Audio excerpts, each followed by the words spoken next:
نحمدہ ونصلی علی رسولہ الکریم۔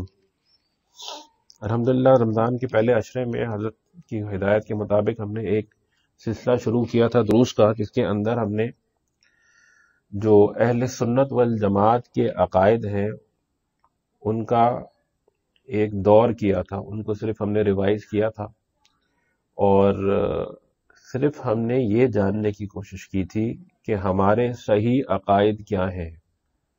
ہمارا صحیح عقیدہ ایمان کے متعلق، اللہ تبارک و تعالیٰ کے متعلق، ان کی فرشتوں کے، کتابوں کے، انبیاء اور رسل کے، اور اسی طرح یوم آخرت کے بارے میں اور اللہ تعالیٰ کی تقدیر کے بارے میں، تو یہ سارے عقائد جو ہیں یہ ہم نے اس سیشنز کے اندر ذکر کر لیے تھے۔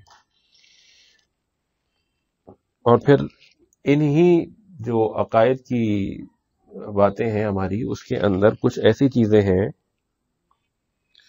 جو اس وقت ہم نے ذکر نہیں کی تھی، اور جو باتیں تھوڑی سی باریک تھیں تو ان کو اب ذکر کرنے کا ارادہ ہے۔ آج کا جو ہمارا موضوع ہے وہ ہے توسل کے لیے، کہ توسل جو ہے اس کے بارے میں ہمارا کیا عقیدہ ہے، کیا اللہ تبارک و تعالیٰ سے مانگنے میں توسل اختیار کیا جا سکتا ہے، اور اگر کیا جا سکتا ہے تو کس کا کیا جا سکتا ہے۔ لیکن اس سے پہلے، کیونکہ جو پہلے دروس ہو چکے ہیں اس میں سے 5 منٹ ہم نے ان کو بھی دیں گے کہ تاکہ وہ بھی ذہن میں ہمارے رہیں، تو آج جو پچھلا درس ہمارا ہوا تھا وہ اللہ تبارک و تعالیٰ کی جو پہچان ہے اس کے سلسلے میں ہوا تھا، اور اللہ کی جو پہچان ہے اس کے سلسلے میں ایک عبارت ہے جو امام طحاوی رحمۃ اللہ نے اپنی کتاب عقیدۃ الطحاویہ میں نقل فرمائی ہے، اس کو صرف پڑھ لیتے ہیں۔ اللہ تبارک و تعالیٰ کے بارے میں یہ اعتقاد رکھتے ہیں کہ اللہ واحد یعنی تنہا ہے، اس کا کوئی شریک نہیں، کوئی چیز اس کے مانند نہیں،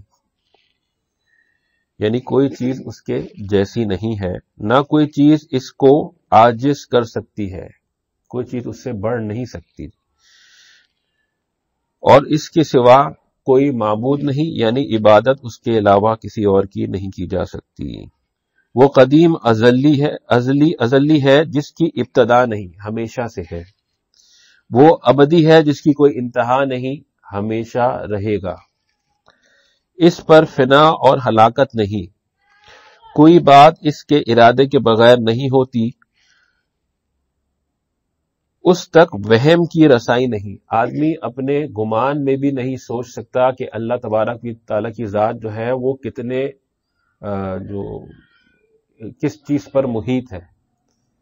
فزیکل جو اپیرنس ہے اللہ تعالیٰ کی، یعنی اللہ تعالیٰ کا جو ظاہر ہے، وہ ہمیں اس کے بارے میں کوئی معلوم نہیں ہے کہ وہ کتنا ہے، اس تک وہم کی رسائی نہیں، اور نہ عقل اور فہم اس کا ادراک کر سکتے ہیں۔ عقل اور فہم سے بھی ہم نہیں سوچ سکتے کہ اللہ تبارک و تعالیٰ کی عرش کہاں ہے، کرسی کہاں ہے، اور جو سجدہ ہم کرتے ہیں وہ قدم کہاں ہے۔ اسی طرح مخلوقات بھی اس کے مانند نہیں۔ وہ زندہ ہے جس پر موت نہیں، وہ قیوم ہے۔ قیوم سے مراد کیا ہے؟ یعنی خود بھی قائم اور دائم ہے، اور دوسری چیزوں کو بھی اس نے قائم رکھا ہوا ہے، قیوم ہے۔ جس پر نیند طاری نہیں ہوتی، وہ خالق یعنی پیدا کرنے والا ہے، لیکن بغیر احتیاج کے۔ اس سے کیا مراد ہے؟ یعنی اس اللہ تعالیٰ کو کسی کے پیدا کرنے کی ضرورت نہیں تھی۔ اللہ تبارک و تعالیٰ نے ہمیں جو پیدا فرمایا ہے، اللہ تعالیٰ کو ہماری ضرورت نہیں تھی کہ ہمیں پیدا کر کے اور ہم سے کوئی کام لینا تھا، حتیٰ کہ عبادت یا ذکر کا بھی ہم سے کام لینا تھا۔ اللہ تعالیٰ ہمارے محتاج نہیں ہے کہ اس کو ذکر اور بڑائی کے لیے ہماری عبادت کی ضرورت پڑے۔ وہ رازق ہے بغیر تکلیف اٹھائے، ساری کائنات کو رزق دیتا ہے، اور اس رزق کو دینے میں اس کو کوئی چیز جو ہے وہ مشکل نہیں ہوتی، بغیر تکلیف اٹھائے وہ سب کو رزق دیتا ہے۔ وہ مارنے والا ہے بغیر کسی خوف کے، اس کو کسی سے جو ہے وہ خوف نہیں ہے۔ اگر اس نے کسی کی جان لینی ہے تو وہ لے گا وہ اپنے ارادے کے مطابق کرتا ہے، اس کو کسی کی جان بخشنی ہے تو وہ بخش دے گا، وہ اپنے ارادے کے مطابق کرتا ہے، کسی سے وہ کوئی وہ بغیر کسی خوف کے اپنے ارادے کے مطابق کام کرنے والا ہے۔ وہ ہمیشہ سے اپنی صفات کے ساتھ قدیم ہے، یعنی ہمیشہ سے خالق بھی ہے، ہمیشہ سے مالک بھی ہے۔ جب کوئی مخلوق نہیں تھی تب بھی اللہ خالق تھے، جب کوئی خلقت نہیں تھی تب بھی اللہ تبارک و تعالی مالک تھے، اور جب کوئی کھانے والا نہیں تھا تب بھی اللہ تبارک و تعالی رازق تھے، اور جب کوئی کھانے والا نہیں رہے گا تب بھی اللہ تبارک و تعالی رازق رہیں گے۔ تو اللہ تعالیٰ کی تمام صفات جو ہیں وہ اس کے ساتھ ہمیشہ سے ہیں، قدیم ہیں۔ مخلوقات کے پیدا کرنے سے اس کی صفات میں کسی چیز کا بھی اضافہ نہیں ہوا جو پہلے نہ تھا۔ کوئی بیج نہیں لگ گیا کہ یہ کام اب اللہ تبارک و تعالیٰ نے کر دیا ہے تو اللہ تعالیٰ کی بڑائی میں اضافہ ہو گیا ہو۔ اللہ تعالیٰ کی بڑائی ہمیشہ سے جیسی ہے ویسے رہے گی، نہ اس کی بڑائی کو، اس کی ذات کو کوئی کم کر سکتا ہے نہ زیادہ کر سکتا ہے۔ تو اس کے بارے میں کچھ انشاءاللہ باقی کل جو ہے وہ ذکر کریں گے۔ اللہ تبارک و تعالیٰ کی ذات جو ہے وہ بہت بڑی ذات ہے، اور اس کا تذکرہ بھی جو ہے وہ چند منٹوں میں نہیں کیا جا سکتا۔ یہ اپنے سمجھنے کے لیے ہم نے کہ ہم اللہ تبارک و تعالیٰ کے بارے میں کیا سمجھتے ہیں۔ آج کا جو موضوع ہے، موضوع بہت ہی مختصر ہے کہ توسل اختیار کرنا وہ اہل سنت والجماعت کے عقیدے کے مطابق صحیح ہے یا نہیں ہے۔ تو توسل کا معنی جو ہے وہ ہے وسیلہ یعنی ذریعہ بنانا، ذریعہ بنانا۔ اور انبیاء علیہ السلام، صلحاء، اولیاء اور اسی طرح شہداء اور متقی بندوں کا تواصل اختیار کرنا وہ صحیح ہے۔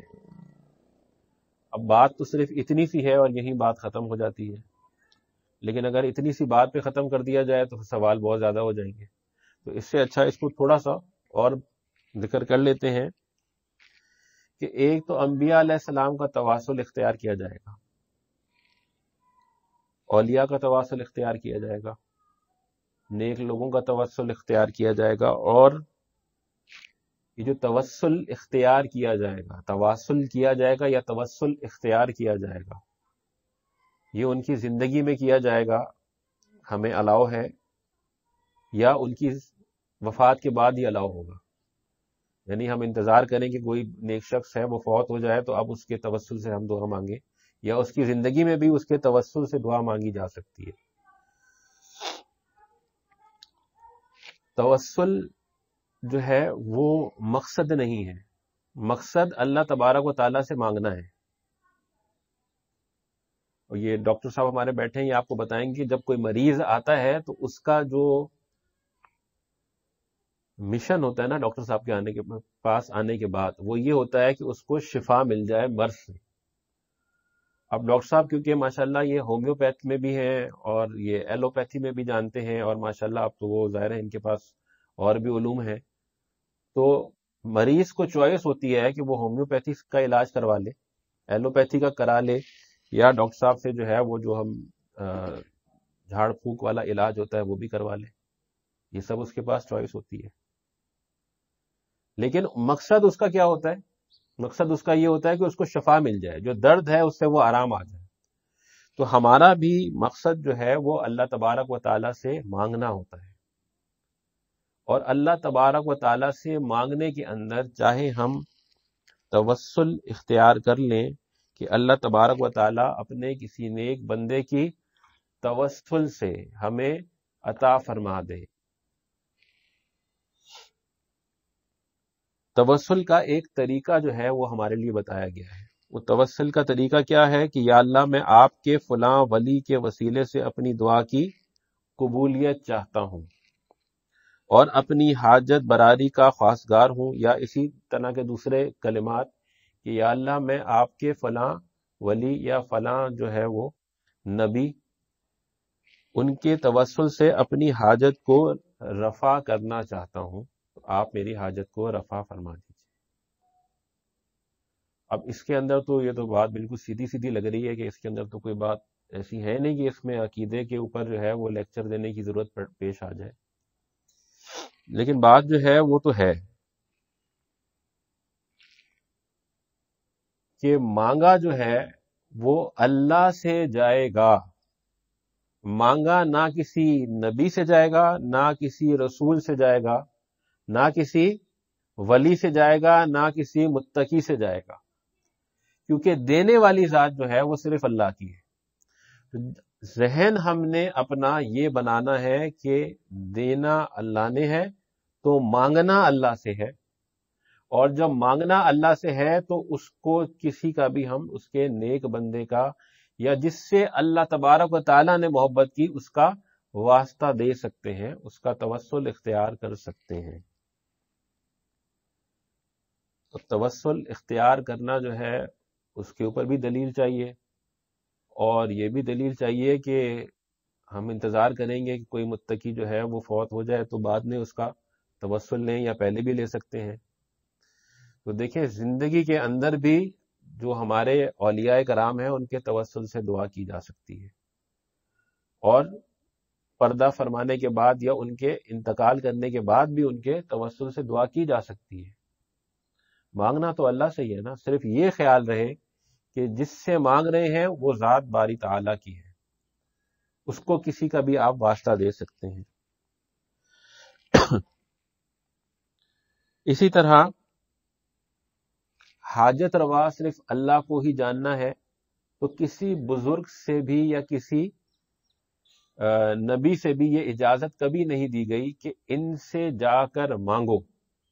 دنیاوی ضرورت کی چیزیں تو آپ ظاہر ہے مانگ سکتے ہیں، لیکن جو دعا کرنا ہے وہ صرف اور صرف اللہ تبارک و تعالیٰ سے ہوگا۔ یہ نہیں کہ آپ کسی ولی سے یا کسی بڑے سے جا کر جو ہے اور دنیاوی چیزوں کی کوئی خواہش یا تمنا نہیں کر سکتے، ان سے کر سکتے ہیں۔ دنیاوی چیزیں تو مانگ سکتے ہیں نا، تسبیح کی خواہش کر سکتے ہیں کہ آپ اپنی کوئی تسبیح ہمیں دے دیں، آپ اپنا کوئی استعمال شدہ جو ہے وہ کپڑے ہمیں دے دیں، کوئی استعمال شدہ جو ہے وہ ٹوپی ہمیں دے دیں، امامہ ہمیں دے دیں، تو یہ چیزیں مانگ سکتے ہیں، اتنا مانگنا جائز ہے۔ یہ اس مانگنے میں نہیں آتا جو ہم دعا اللہ تبارک و تعالیٰ سے کرتے ہیں۔ یہ چھوٹا سا پوائنٹ تھا۔ دوسرا یہ کہ اب ہمیں کیسے یہ معلوم ہوگا کہ توسل جو ہے وہ ہمارے لیے صحیح ہے یا نہیں ہے؟ یہ پہلے کسی نے کیا ہوگا تو ہم اس کو مانیں گے۔ تو دیکھیں ہمارے سارے جو مفسرین ہیں انہوں نے اس چیز کو اپنی کتابوں میں نقل کیا ہے کہ تمام مفسرین حضرات، تمام محدثین حضرات قرآن اور حدیث کے مطالعے کے بعد اس بات پہ ایگری ہیں کہ اللہ تعالیٰ سے مانگنے میں توسل اختیار کیا جا سکتا ہے۔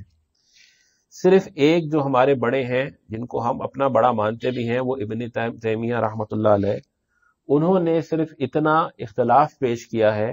اختلاف سے متعلق یہ نہیں کہ کوئی تلوار لے کے جنگ کی ہے، بلکہ انہوں نے اپنا مختلف پوائنٹ آف ویو پیش کیا ہے۔ تو ہم جہاں اختلاف سنتے ہیں تو ہماری روح جو ہے وہ بھڑکنا شروع ہو جاتی ہے۔ ایک مختلف پوائنٹ آف ویو انہوں نے یہ پیش کیا ہے کہ اللہ کے نبی صلی اللہ علیہ وسلم کے علاوہ کسی کا توسل اختیار نہیں کیا جا سکتا۔ باقی سب بزرگوں نے کہا ہے کہ تمام انبیاء، تمام متقی حضرات جو بھی ہمارے درمیان ہوں، یا تمام اولیاء جو گزر چکے ہوں، ان کا سب کا توسل اختیار کیا جا سکتا ہے اللہ سے مانگنے میں۔ اللہ سے مانگنے میں، مانگنا اللہ سے ہی ہے۔ اسی سلسلے میں کچھ حوالے کے اعتبار سے یہاں پر احادیث مبارکہ ذکر کی ہوئی ہیں، تو اسی کے اندر ایک حدیث مبارکہ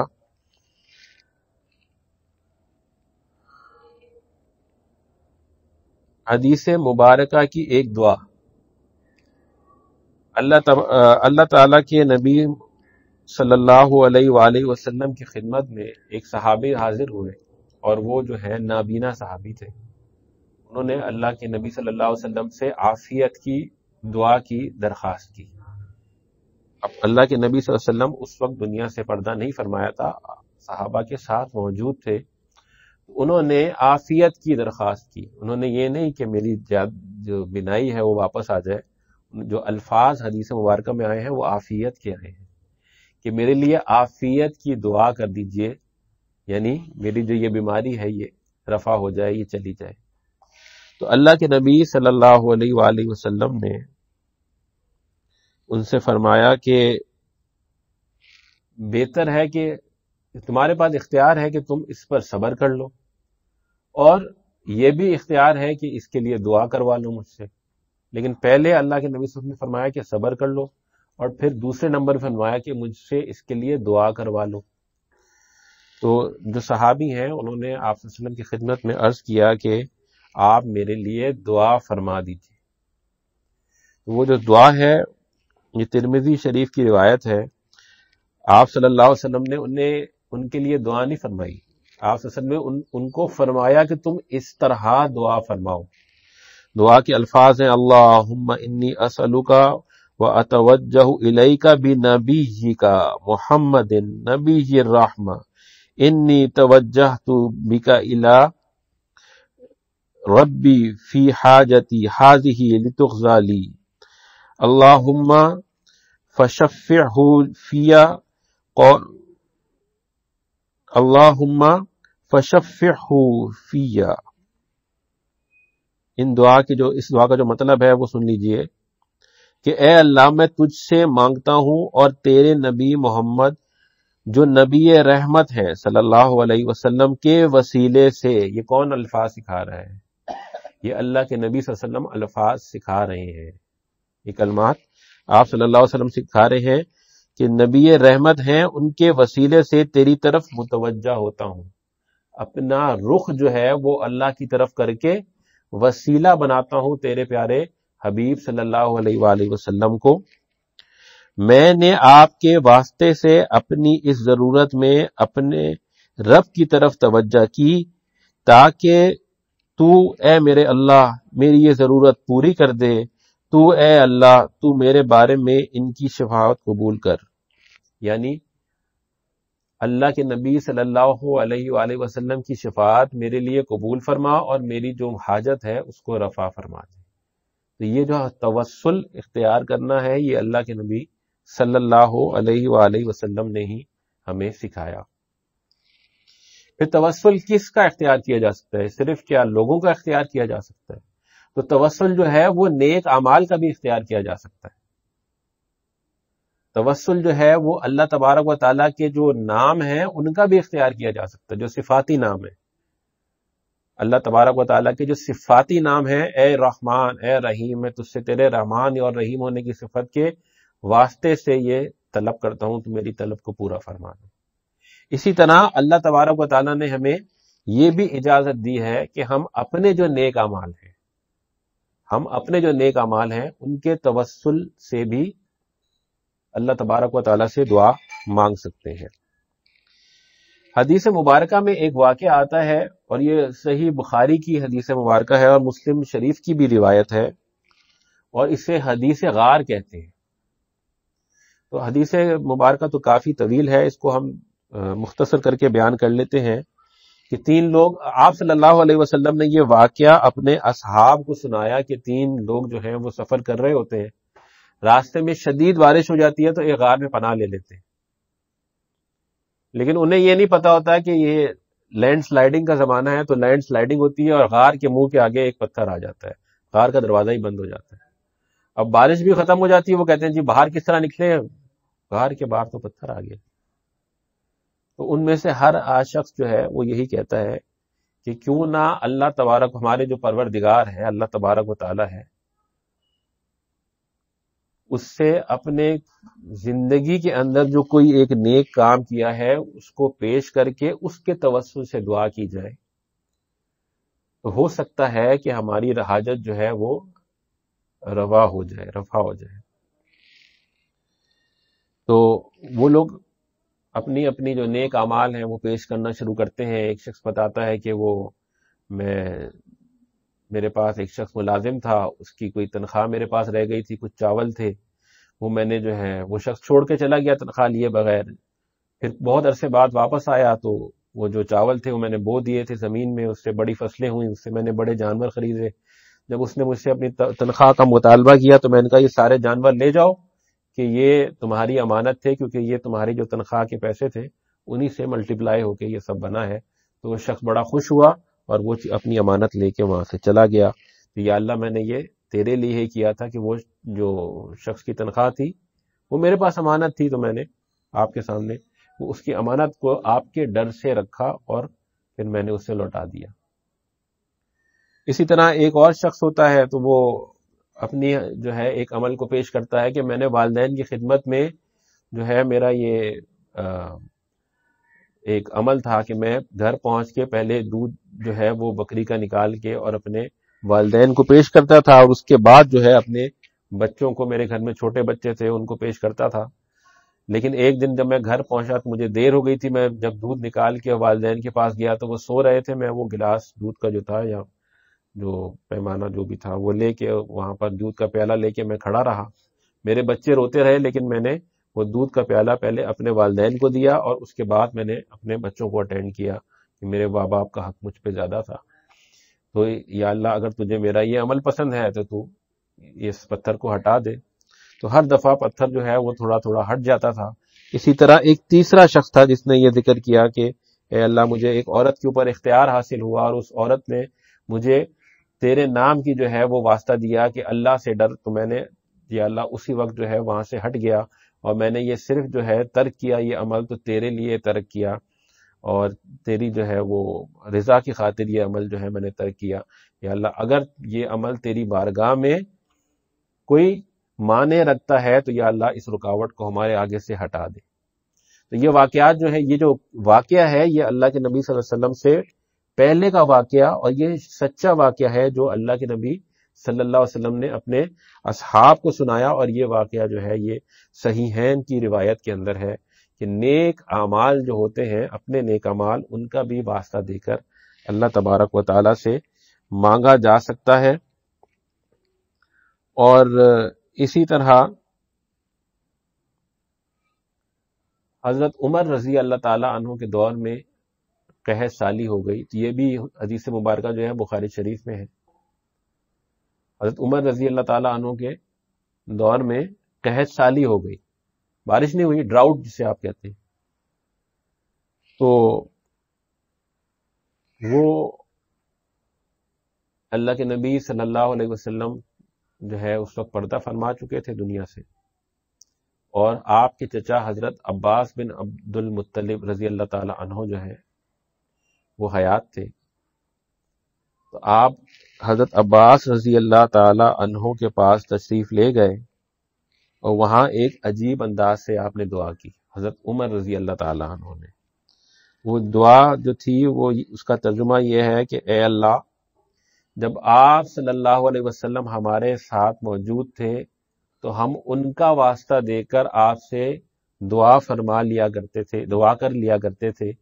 اب آپ صلی اللہ علیہ وسلم پردہ فرما گئے ہیں تو ہم ان کے یہ محبوب چچا جو ہیں ان کے توسل سے، ان کے واسطے سے آپ سے دعا کرتے ہیں کہ آپ کو جو محبوب تھا اس کو محبوب رکھنے والا جو اس کا چچا ہے اس کے توسل سے، یعنی توسل ایک نہیں، ایک کا بھی دو لوگوں کا توسل اختیار کیا کہ ان کے توسل سے جو ہے ہماری یہ قحط سالی ختم فرما دیجیے۔ اور یہ دعا فرمانے والے کون؟ یہ حضرت عمر رضی اللہ تعالیٰ عنہ ہے۔ یہ دعا بھی یہ ذکر ہے بخاری شریف کی روایت کے اندر۔ تو توسل جو ہے وہ ہمارے یہاں اختیار کیا جائے گا۔ توسل انبیاء علیہ السلام کا اختیار کیا جا سکتا ہے اور تمام انبیاء علیہ السلام کا، اور اسی طرح نیک اور صالح لوگ جو گزر چکے ہیں ان کا بھی، جو اولیاء کرام ہمارے درمیان موجود ہیں جن کی ہمیں صحبت نصیب ہے ان کا بھی توسل اختیار کیا جا سکتا ہے۔ اسی طرح اللہ تبارک و تعالیٰ کے جو صفاتی نام ہیں ان سب کا بھی توسل اختیار کیا جا سکتا ہے، اور اسی طرح جو انسان نیک اعمال کرتا ہے ان کا بھی توسل اختیار کیا جا سکتا ہے اپنی حاجات کو اللہ سے مانگنے میں۔ اللہ تبارک و تعالیٰ یہ بات ہم پر صحیح طرح کھول دے کہ ہم مانگنے والے جو ہیں اس کی ذات سے ہی بنے، اور اس کی ذات سے مانگنے میں جو توسل اختیار کرنا پڑے تو اس کے اندر کوئی حرج نہیں ہے، بشرط یہ کہ صرف اللہ کی ذات جو ہے وہ حاجت روا ہمارے سامنے ہو۔